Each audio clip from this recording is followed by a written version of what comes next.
প্রশাসনকে বলতে চাই, স্বচ্ছতায়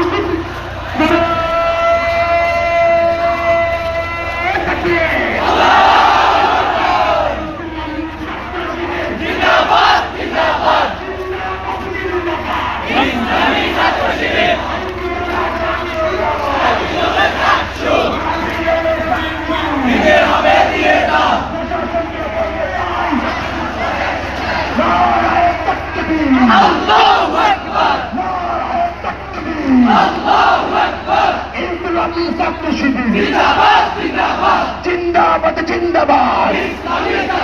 এই সাক্ষ্য নিয়ে টাল বাহানা চলবে না, চলবে না।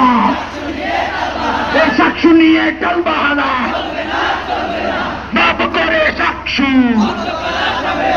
বন্ধ করা যাবে না, মাপ করে সাক্ষ্য বন্ধ করা যাবে